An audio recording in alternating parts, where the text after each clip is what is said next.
On se retrouve donc maintenant pour partager ensemble le message des Écritures. Et je voudrais ce matin partager avec vous quelque chose d'extraordinaire et de beau, comme c'est toujours dans la parole. Je vais vous parler de l'épouse de l'agneau. Alors, l'épouse de l'agneau, est-ce que ça vous parle? Est-ce que vous vous sentez concerné? Je pense que nous sommes complètement et directement concernés. Nous allons voir ensemble les choses qui se passent. C'est tellement important parce que l'Esprit Saint qui est au milieu de nous travaille avec nous, en nous et en même temps que nous pour préparer cette épouse, nous préparer à la vie commune avec Jésus pendant l'éternité. Et donc c'est intéressant de pouvoir regarder les Écritures sous cet angle-là pour que nous puissions ensemble comprendre en fait là où l'Esprit Saint veut nous emmener et ce qu'il est en train de préparer et de faire en chacun d'entre nous. Et il y a des choses qui s'éclaircissent quand on comprend la finalité. Parce que la finalité, ce n'est pas par exemple de devenir des guerriers montés sur un cheval et de couper les têtes à tous ceux qui ne sont pas d'accord avec nous. Si c'était ça la finalité, on trouverait cet entraînement dans la parole de Dieu. Mais dans la parole de Dieu, il y a un entraînement à la prière, au pardon, à bénir, à ne pas maudire, à faire grâce même à nos ennemis, à donner même notre chemise si on nous demande notre manteau, etc. Donc vous voyez, et pourquoi il y a un certain nombre de choses qui sont là dans les Écritures et dans lesquelles le Seigneur veut nous entraîner et qui n'ont pas d'autre objectif de nous préparer aux nouvelles choses qui nous attendent dans notre vie avec le Seigneur. Alors il va y avoir deux éléments essentiels que je veux partager avec vous, qui sont l'entrée dans cette préparation, et aussi curieusement que ça puisse paraître, mais je vais vous l'expliquer, vous allez comprendre pourquoi, c'est que quand Jésus prenait la parole partout où il arrivait pour annoncer la bonne nouvelle de l'évangile, de la grâce, du pardon, du salut, son premier conseil, sa première demande était quelque chose d'un peu particulier et disait « repentez-vous ». Donc on va voir à quoi ça correspond. En fait, c'est changer notre vaine manière de vivre qui fait que nous sommes en train d'exister, de nous fortifier, de nous entraîner, de vivre tout un tas de choses dans les vies des hommes, des humains, qui n'ont rien à voir avec les réalités du royaume de Dieu. Et c'est ça le péché en fait. Et sortir du péché par la repentance pour venir dans une nouvelle vie, eh bien c'est que nous puissions entrer tout simplement dans les choses que le Seigneur a préparées d'avance, dans ce changement de cœur, dans ce changement de mentalité, dans toute une sorte d'éléments que l'on va voir ensemble, qui sera la deuxième partie, qui est le « préparez-vous ». Donc les deux idées, repentez-vous et préparez-vous.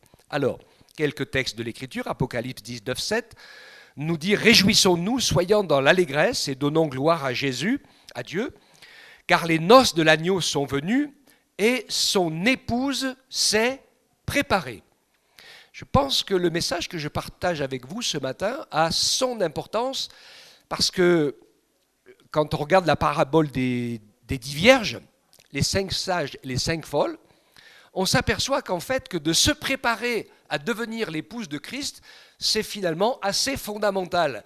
Et que les 5 sages, elles ont fait tout ce qu'il fallait pour s'y préparer, et les autres, elles ne se sont pas préparées. D'accord ? Donc, la préparation est essentielle. Apocalypse 21, 9.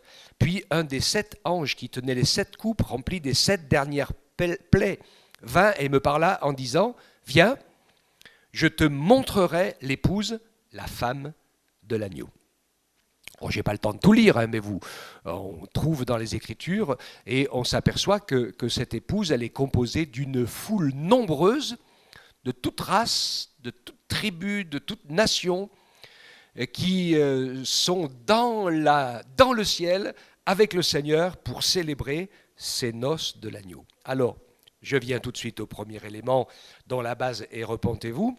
C'est donc, bien sûr, le message de Jésus. Croyez à cette bonne nouvelle. Devenir ses enfants, devenir son épouse, vivre la vie éternelle avec Dieu, Entrer dans l'amour de Dieu est quelque chose d'extraordinaire dont on ne peut pas mesurer la grandeur, la beauté et la spécificité, même sur cette terre. Si sur cette terre, l'adversaire essaye par tout un tas de choses de donner l'impression que c'est niais, banal, etc., c'est juste pour mentir sur quelque chose de fondamental.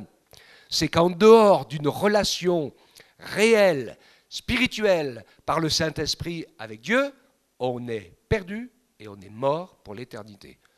En dehors de cette relation, eh bien, c'est la coupure et la séparation d'avec Dieu, ce que la Bible appelle l'enfer. Et donc, bien sûr, le malin, le diable, qui est le prince de ce monde, va mettre tout en œuvre de toutes les manières possibles pour essayer de rendre niais, de faire oublier, enfin, tout un tas de choses. Toutes les...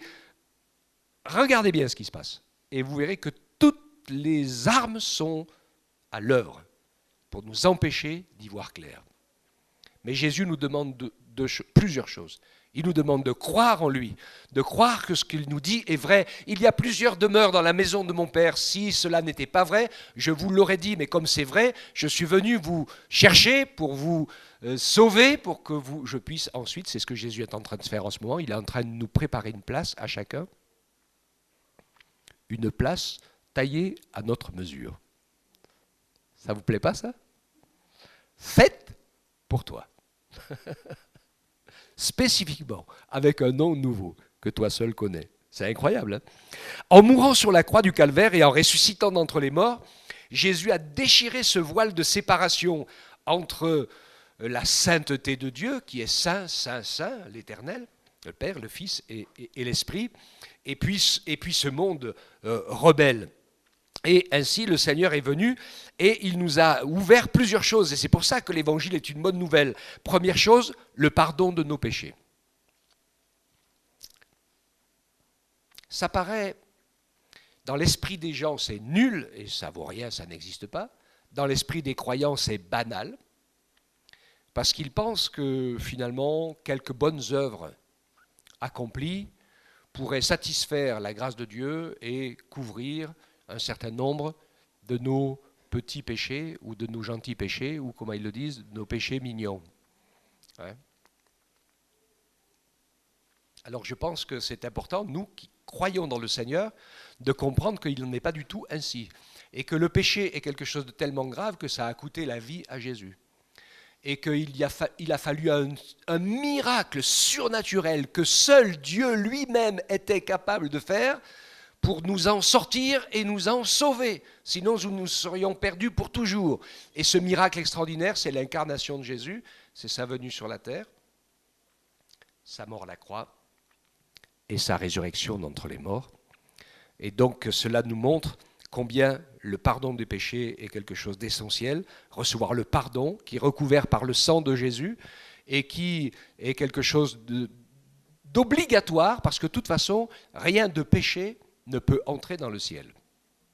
J'en profite pour redire ce que j'ai dit de temps en temps, et je n'est pas sûr que tout le monde m'ait écouté. Mais c'est essentiel de comprendre que le Seigneur Jésus pardonne tous les péchés. Alléluia, vous le croyez? À partir du moment où nous sommes venus à lui pour les régler et les déposer. Il y a des gens qui passent, qui ont des choses qui ne sont pas réglées devant Dieu et ils pensent que Jésus est mort pour leurs péchés, donc ils vont passer à travers la porte. Eh bien, ça ne va pas le faire. Ça ne va pas le faire. Et c'est important de pouvoir le réaliser ensemble et de comprendre qu'évidemment, le Seigneur nous aime, qu'il a payé de son sang pour qu'on puisse être pardonné. Et pour qu'on puisse être pardonné, eh bien, il faut lui demander, bien sûr, son pardon, surtout quand il y a des choses importantes. Il nous a, par son sang, et c'est la bonne nouvelle, rachetés. Vous savez ce qu'il y a comme symbole dans le rachat? C'est que nous lui appartenions, nous étions ses créatures, c'est lui qui nous a fait, il était le propriétaire de nous, mais nous lui avons tourné le dos et nous nous sommes vendus au péché. Et donc pour qu'on lui appartienne de nouveau, il a fallu qu'il repaye, qu'il nous rachète.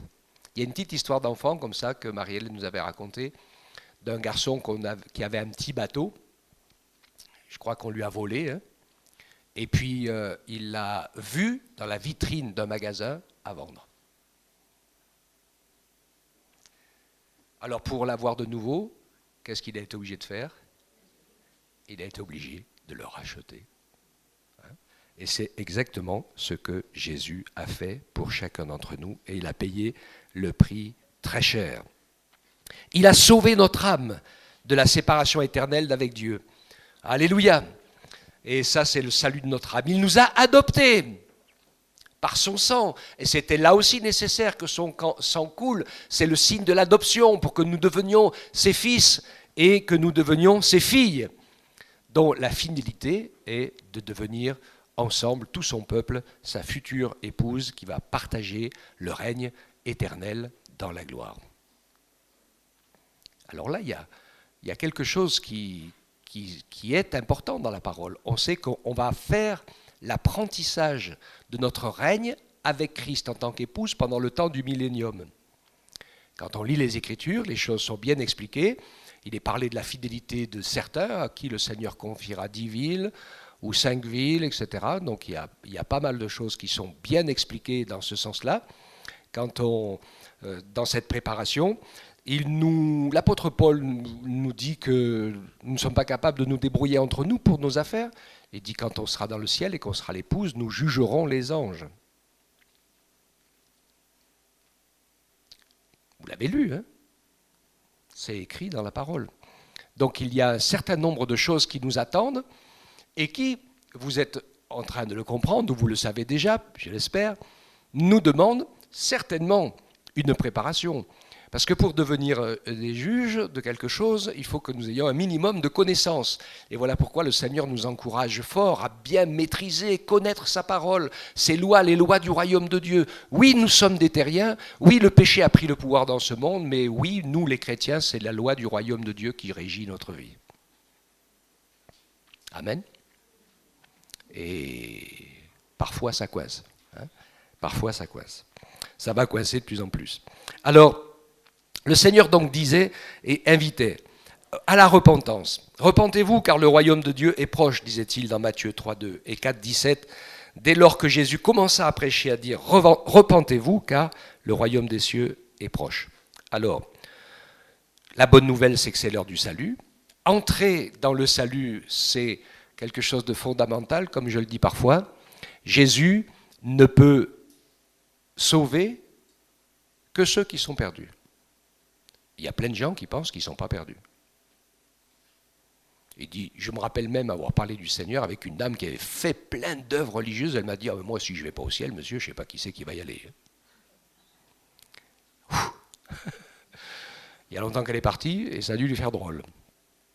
Parce qu'on s'aperçoit bien sûr que la porte du ciel, elle n'est ouverte que par le sang de Jésus versé à la croix du Calvaire et par le fait d'avoir demandé pardon pour ses péchés et de pouvoir recevoir du Seigneur le pardon et la grâce. Se repentir, c'est connaître et aimer Jésus. Marc, chapitre 1er, verset 15, il disait « Le temps est accompli, le royaume de Dieu est proche, repentez-vous et croyez à la bonne nouvelle. » Et puis, Pierre, dans Acte 2, 38, disait « Repentez-vous, que chacun de vous soit baptisé au nom du Seigneur Jésus-Christ pour le pardon de vos péchés, et vous recevrez le don du Saint-Esprit. » Donc par la foi dans la bonne nouvelle de l'Évangile, et puis la réception du Saint-Esprit, nous nous retrouvons de nouveau reconnectés avec Dieu. Et c'est ça un des fruits de la repentance, c'est que avant, eh bien, nous étions les pilotes uniques de notre navire. Et on faisait ce qu'on voulait, comme on voulait, quand on voulait, même si c'était bien, et même si c'était religieux, et même si c'était dans les choses bonnes que la Bible demande. Mais vous vous rappelez ce que j'ai dit dimanche dernier, ce que le Seigneur attend, c'est que nous soyons, nous les sarments, connectés au cep et que nous portions le fruit de la sève du Saint-Esprit. Et pas les nôtres de fruits. Ceux que Dieu veut que nous portions.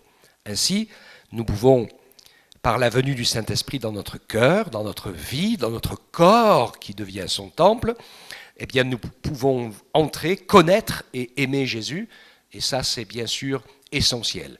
entamer une relation avec lui.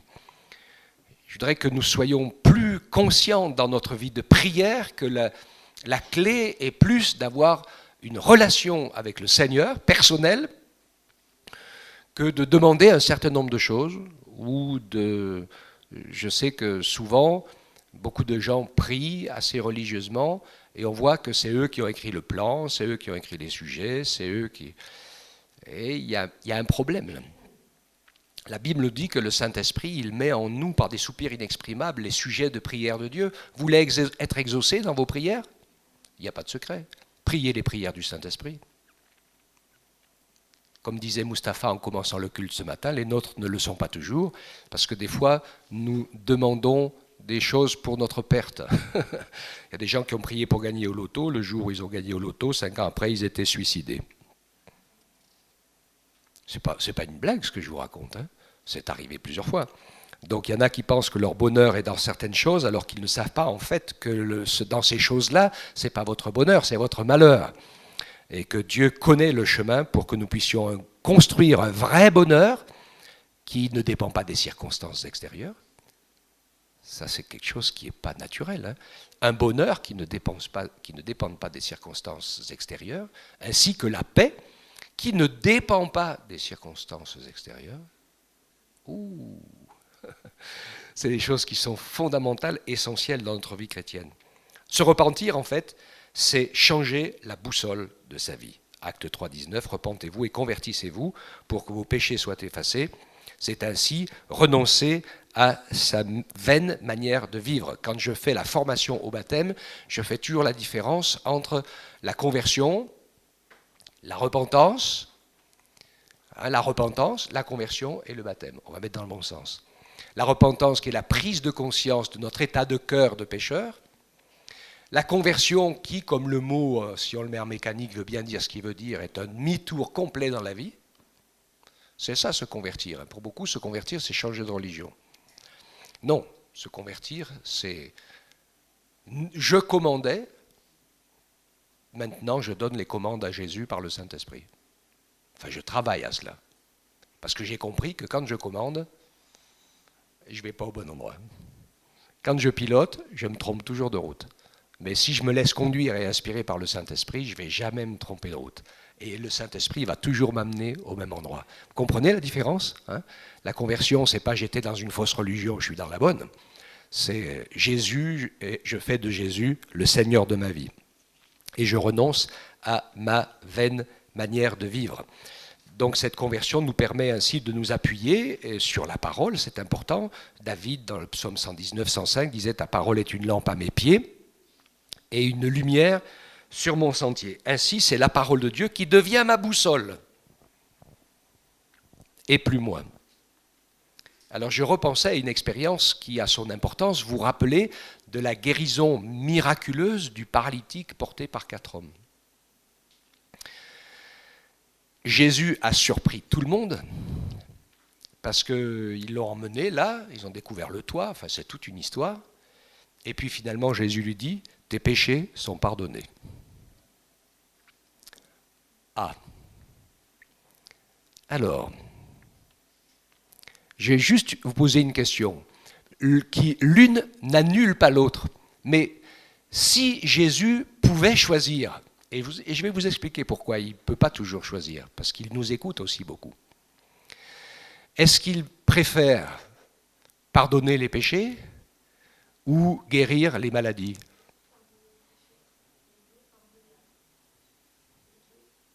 Alors les deux, oui, il n'y a pas de souci, mais la priorité, c'est de pardonner les péchés. Parce que de toute façon, on mourra bien d'une maladie pour aller dans le cimetière quand on sera vieux pour tout le monde. De toute façon, la mort physique est inévitable, parce qu'elle est la conséquence du péché, et que le Seigneur de temps en temps se plaît à nous faire grâce pour nous remettre en santé, c'est merveilleux, c'est bénissant, très important pour les gens, complètement secondaire pour Jésus, parce que de toute façon, les choses du corps physique sont temporaires. La guérison, c'est toujours quelque chose de temporaire, même si je suis guéri complètement, et quand le Seigneur le fait, il le fait comme il faut, hein. Il le fait à fond et comme il faut, mais mon corps n'est pas devenu ressuscité pour ça. Et donc il sera toujours faible et fragile. Comme dit l'apôtre Paul, notre tente se détruit comme fragilité. Mais par contre, le salut de notre âme, c'est la priorité pour le Seigneur. Et s'il y a un choix à faire, moi je l'ai vu par expérience, pour le salut de quelques-uns, quand il y a un choix à faire, et même si la vie s'arrête peut-être trop tôt, je me rappelle de quelqu'un pour qui la vie s'est arrêtée bientôt, mais il vaut mieux mourir jeune et sauvé que vieux et perdu. Et je ne voudrais pas être dans la place de certains qui sont très très vieux et que ça fait que Dieu leur a donné des années, et que le jour où ils vont se retrouver devant eux, le Seigneur va leur dire, il fallait que je te donne combien de siècles pour que tu arrives à te repentir et à croire en moi. Je t'aurais donné tous les siècles, tu n'en aurais rien fait quand même. Ok ? Et donc la notion du temps, vous savez, pour Jésus, il a bouleversé et renversé le monde, mais il n'a pas bougé le petit doigt avant 30 ans. Il a rempli tout son ministère en 3 ans, et après, il est parti nous préparer une place. Bien sûr qu'il vit pour toujours, mais en 3 ans, la face du monde a été changée. Alléluia. Donc la longueur. D'ailleurs, c'est important quand on a une approche de la Bible, j'en profite un petit peu pour donner envie pour les études bibliques, je vous parlerai de la Bible à la première, qu'est-ce que c'est ce livre? C'est un livre qui dans la majorité est écrit dans un temps qui n'existe pas bien dans le français, qui s'appelle l'éternel présent. Pour Dieu, le temps n'existe pas. C'est juste une création à un moment donné dans son éternité. Dieu, à un moment donné, dans sa création, a créé le temps et la matière, la nature, etc. C'est temporaire. Mais pour Dieu, quand il nous parle, les choses sont maintenant. Donc, le pardon des péchés, essentiel. Voilà pourquoi le premier message de Jésus, c'était « Repentez-vous ». Voilà pourquoi il a surpris tout le monde en pardonnant cet homme. Et je pense que quand Jésus nous pardonne, c'est une réelle et puissante expérience qui était certainement nécessaire pour lui, donner la foi pour être guéri après. Donc beaucoup d'autres, la guérison d'abord leur donne la foi pour être sauvés après. Mais je veux quand même soulever que tout le monde qui a été guéri ne se repent pas forcément. Et que Jésus annonce quelque chose d'assez difficile, malheur à toi Bethesda, malheur à toi Éphraïm, etc. Il donne plusieurs noms de villes. Il dit parce que si les miracles avaient été faits au milieu de Sodome et de Gomorrhe, eux, en voyant ces miracles, ils se seraient tous repentis. Et vous, aucun ne s'est repenti, et Sodome et Gomorrhe seront traités moins rigoureusement que vous au jour du jugement. Ça mérite quand même de soulever ce détail de la parole qui montre l'importance essentielle, bien sûr, des choses. Jésus-Christ donc prépare sa future épouse. Pour cela, je me suis servi du texte de Éphésiens 5 qui parle du mariage. Il va donner l'image de Jésus comme le mari et de l'épouse comme l'Église. Et donc il dit, verset 25, « Marie, aimez chacun votre femme comme Christ a aimé l'Église et s'est livré lui-même pour elle, afin de la sanctifier, après l'avoir purifiée par l'eau de la parole, pour faire paraître devant lui cette Église glorieuse, sans tache, ni ride, ni rien de semblable, mais sainte et sans défaut. » Donc il y a un travail que le Saint-Esprit est en train de faire. Il n'est pas en train de nous bénir, de nous donner une maison, une voiture rouge, etc. Que tout ça, pourquoi pas, il n'y a pas de problème. Mais ce n'est pas ça qui fait notre vie. Nous avons tout ça. Et ceux dont nous avons parlé là tout à l'heure, qui sont nos frères et sœurs dans notre pays, ils n'ont rien de tout ça. Et quand ils ont à manger et un toit, ils sont déjà super contents. Et quand on ne les assassine pas ou qu'on ne les fait pas brûler dans leur propre maison, ils sont super contents aussi. Donc tout le monde ne manifeste pas la même chose de la part de Dieu. Mais une chose est certaine, c'est que pour Jésus, lui, son travail par le Saint-Esprit, c'est que nous puissions être glorieux, sans tache, sans ride, saintes et sans défaut. C'est à ça que le Saint-Esprit travaille. Et je rebondis encore sur l'introduction du culte de ce matin, où il était dit, combien plus forte raison le Seigneur donnera donc le Saint-Esprit à ceux qui le lui demandent. C'est la priorité au Seigneur. Bien sûr qu'il va nous donner du pain, bien sûr qu'il va faire en sorte que nous ne manquons de rien, si telle est bien sa volonté pour ce moment-là, mais ce que Dieu veut surtout nous donner, c'est le Saint-Esprit. que nous soyons sensibles au Saint-Esprit, que nous soyons en communion avec le Saint-Esprit, que la volonté de Dieu prenne le pas sur notre volonté à nous. C'est cela qui est essentiel. Qu'est-ce que tu aimerais faire? C'est une bonne question, mais je vais te proposer une meilleure question. Qu'est-ce que le Seigneur veut que tu fasses? Parce que tu seras accompli et tu deviendras ce que tu dois devenir si tu te mets à faire ce que le Seigneur veut que tu fasses. Parce que c'est dans ce chemin-là qu'il nous bénit. Et j'en profite pour rebondir sur quelque chose. Est-ce que vous vous rappelez de la prédication de Florence? Pendant que je n'étais pas là. Donc je n'étais pas là, mais je m'en rappelle quand même. Parce que je l'ai écoutée, évidemment. Et elle montrait combien c'était essentiel et fondamental d'attendre le temps de Dieu pour les choses. Parce que Dieu fait toutes choses belles en son temps, pas au nôtre, en son temps. Et donc, elle a parlé de tout ce côté-là. Et j'avais envie de rebondir comme une espèce de suite, puisque le Seigneur veut faire cela pour tous ses enfants, et nous apprendre à entrer dans les choses au fur et à mesure qu'on est prêt à y entrer et à nous y préparer. Moi, quand j'ai enfin dit oui au Seigneur pour répondre à son appel, eh bien, je me suis plongé dans sa parole, j'ai lu la parole, j'ai étudié la parole, j'ai travaillé la parole, je n'ai pas arrêté, bien avant de pouvoir la prêcher. D'accord? Parce que je savais que ça allait devenir mon univers. Et il y a d'autres choses dans lesquelles le Seigneur veut nous demander et peut nous demander, tout simplement parce qu'il nous y veut, il va nous demander de nous préparer. Et donc, quand on veut entrer dans son service, il y a une autre étape qui est encore plus dure. Non seulement il ne faut pas faire les choses avant que Dieu les fasse, mais en plus, il faut attendre qu'il commence à agir. Et on voit des exemples dans la Bible. Joseph, avant de devenir ce qu'il est devenu, premier ministre de l'Égypte et sauveur de son peuple, il a passé presque une dizaine d'années dans l'esclavage et la prison. Quand est-ce que ça va arriver, Seigneur? Il y a des gens qui sont entrés dans leur ministère, je pense à Patrick et Patricia, à la fin de leur vie, ça faisait plus de 40 ans qu'ils avaient la promesse, mais à un moment donné, la porte s'est ouverte, Abraham et Sarah, ils ont attendu la promesse. Ils ont même fait un petit truc pour l'advancer, et en faisant le petit truc pour l'advancer, ils ont créé l'ennemi juré d'Israël. D'accord? Mais la promesse s'est quand même accomplie. Il y en a un qui a raté la promesse, c'est Saül. Vous relirez son histoire. Il devait attendre que le prophète arrive pour offrir le sacrifice avant de commencer la guerre. Mais comme le prophète n'arrivait pas, il a offert le sacrifice. Et le prophète est arrivé juste après. Et spirituellement, Saül, il n'avait absolument, mais alors absolument pas le droit de faire ça. Parce qu'il y a un seul qui est homme et Dieu à la fois, Jésus, qui a le droit d'être roi, prophète et sacrificateur. Ça, c'est aucun homme n'a le droit. Et sur toute la terre,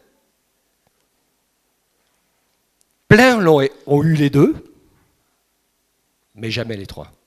Et Saül, en offrant le sacrifice, il entre par sa chair dans le troisième. Et il est disqualifié directement en tant que roi d'Israël. D'accord? Saül, Saul, Jésus, j'ai parlé de Jésus, hein, c'est pareil, 30 ans, il n'y a rien qui se passe. Et puis quand c'est l'heure de Dieu, que le Saint-Esprit l'amène au désert, il a pour être baptisé de l'eau d'abord, puis ensuite pour être éprouvé, le ministère commence. Et là, en 3 ans, il va révolutionner le monde et tout changer. Et puis il va partir au ciel après le sacrifice, la mort et la résurrection. Saul de Tarse se convertit, ça fait tellement de tapage qu'ils le mettent au placard pendant quelques années. Donc ils l'ont renvoyé à Tarse, parce que c'était partout où il passait, il allumait le feu. C'était la catastrophe. Et donc il s'est retrouvé un temps, arrêt total. Jusqu'à ce que Barnabas vienne le chercher. C'était le temps de Dieu. Et il y a plein d'exemples comme ça, quand il faut savoir attendre que Dieu ouvre la porte, ce n'est pas à nous de l'ouvrir. Et je vois ça dans les vierges folles et les vierges sages, je vais terminer avec ça. Matthieu 25, hein, c'est dans Matthieu 25, il y a « Le royaume sera semblable à 10 vierges qui prirent des lampes pour aller à la rencontre de l'époux. » Donc elles prirent leurs lampes, c'est comment dirais-je, Jésus et le Saint-Esprit en nous allument la lumière de la virginité spirituelle. C'est pour ça que le pardon du Seigneur est total pour toutes sortes de vies, de rien du tout. Le Seigneur nous donne une vie spirituelle toute neuve, vierge et lumineuse, dans laquelle il faut entrer et dans laquelle il faut travailler avec l'huile du Saint-Esprit, la parole, l'écoute de sa volonté. En fait, qu'est-ce qui se passe pour elles? C'est que dès ce jour, les sages, eh bien, elles se préparent. Pour elles savent où elles vont, il y a un objectif, et dans leur vie terrestre, elles vont faire tout ce qu'il y a à faire, etc., pour le but ultime qui sera le moment complètement inconnu où l'époux va frapper à la porte dans la nuit et viendra les chercher. Et les autres, elles ont pensé qu'elles auraient le temps de se préparer. Mais vous savez qu'il est dit que Jésus revient en un clin d'œil. C'est le seul mot qu'on a pu traduire parce que cette traduction voudrait dire en une fraction indivisible de temps. C'est-à-dire le temps que tu t'en rendes compte, c'est déjà fait. L'enlèvement de l'Église est un acte hors du temps. Et donc ceux qui attendent le dernier moment pour se préparer ont tort parce que ça ne risque pas de le faire. Alors l'époux tardait. Il tardait. Tout s'assoupir, s'endormir. Donc il y avait des hauts et des bas dans leur vie chrétienne. Mais il y en a qui continuaient à entretenir toujours la réserve d'huile. Parce qu'on n'est pas des surhommes, hein, mais toujours la réserve d'huile. Et les autres, non. En fait, elles vivaient la vie chrétienne pour être heureuses sur la terre. Ainsi, le Seigneur nous permet d'attendre le temps de Dieu et de pouvoir avancer. Un dernier point que je veux relever ici par rapport aux vierges folles et vierges sages, c'est que la réserve d'huile ou la communion avec Dieu, le fait d'être connu de Dieu, de le connaître, de le servir et d'être dans sa volonté, c'est quelque chose qui est complètement individuel. D'accord ? Et c'est essentiel cela de se rappeler que le Seigneur nous demande à nous et quand il arrive. Donc ce qu'il faut, c'est que quand il va se présenter après, quand elles vont se présenter plus tard, eh bien Jésus leur dit au verset 12, en vérité, je vous le dis, je ne vous connais pas. C'est terrible comme réponse. Donc veillez et priez, puisque vous ne savez ni le jour ni l'heure, personne ne le connaît, seul le Père le connaît. On ne connaît pas le jour de sa mort non plus. Hein. Je me rappelle, moi, quand j'étais dans le temps où je n'étais pas encore converti, j'étais très, très posé sur les choses, les signes du retour de Jésus et tout cela. Et c'est vrai que c'est complètement intéressant. Il y a plein de gens qui disent on va peut-être y voir venir. Alors si on n'y voit pas venir aujourd'hui, je ne sais pas qu'est-ce qu'il nous faut. Il y a tellement de choses qui sont en place aujourd'hui que je suis en train de me demander si finalement on se posait la question avec Marie, je dis, on est en train de poser la question où on va aller pour la retraite, qu'est-ce qu'on va faire et tout ça. Ça se trouve, la retraite, elle sera au ciel. Hein. Donc il n'y a même pas besoin de préparer quoi que ce soit. Si le Seigneur revient d'ici très peu, alors on passera directement à l'éternité, ça sera très très bien. Et pourquoi pas ? Dieu fait ce qu'il veut, il en est le maître. Amen. Et donc pour nous, mais ce qui peut arriver, je me rappelle d'un grand apôtre pour la France, dont je ne tairai le nom, qui ne l'a dit à personne sauf à sa femme, il a dit cette année le Seigneur revient. C'est juste un petit détail qui lui a échappé, c'est que cette fameuse année qui a au moins plus de 50 ans, c'est que c'est lui qui est parti. Enfin, pour lui, le Seigneur est revenu. Hein. Donc, il avait un avertissement, il savait que, voilà, à la fin de l'année, il ne serait plus là. Donc, le Seigneur nous encourage à pouvoir avoir cet état d'esprit qui est dans ce dernier verset que je vais vous lire pour terminer, Apocalypse 22, 17, où on voit cette prière, c'est la prière des vierges sages, en fait, hein, et je veux que ce soit ma prière dans ce texte où il est dit « Et l'Esprit et l'Épouse disent « Viens ». Que celui qui entend dise « Viens, Seigneur Jésus », que celui qui a soif vienne à Jésus, et que celui qui veut, y prenne de l'eau de la vie gratuitement. Alléluia. Tout est à notre disposition. Et c'est vrai que c'est dans le pas de la foi que nous entrons et que nous nous servons à toutes ces choses que le Seigneur a préparées pour nous. Et donc, pensons-y, réfléchissons et organisons la construction de notre vie pour devenir cette future épouse de Christ qui, bien sûr, est quelque chose de fondamental et d'essentiel. Que Dieu soit béni et qu'il nous permette ainsi de ne pas nous laisser occuper l'esprit par tout un tas de choses vaines et inutiles, mais que notre esprit soit préoccupé par le bonheur des autres et que notre esprit soit préoccupé aussi par le fait que nous puissions être un instrument entre les mains du Seigneur pour pouvoir le servir. Amen. Avant de laisser la place à Samuel, on va prier ensemble. Père, merci pour ta parole. Merci parce que tu as un plan précis que je n'ai pas le temps de soulever, mais il y a une infinité de choses que tu as prévues, pensées et préparées, comme tout ce que tu crées d'ailleurs, pour vivre avec cette future épouse que tu te prépares au travers de ton peuple, de tes enfants, de toutes tes rachetés, qui a un corps multifonction avec tout un tas de choses qu'on ne peut même pas imaginer aujourd'hui. Merci pour toutes ces choses. Ma prière pour moi, pour mes frères, mes sœurs, pour ceux qui ne le sont pas encore, eh bien, c'est que nous puissions nous préoccuper de ces choses essentielles, que nous puissions nous préparer. Car il est vrai, tu l'as dit, quand vous verrez ces choses, levez les yeux, quand mon retour approche, je reviens bientôt, nous le croyons, nous le voyons, nous le sentons, alors que nous soyons trouvés fidèles, prêts, préparés, en train d'avancer dans les choses que tu as préparées d'avance pour nous. Merci pour tes bienfaits, Père. Nos cœurs te louent, Seigneur Jésus, et nos vies te glorifient, Père. Amen.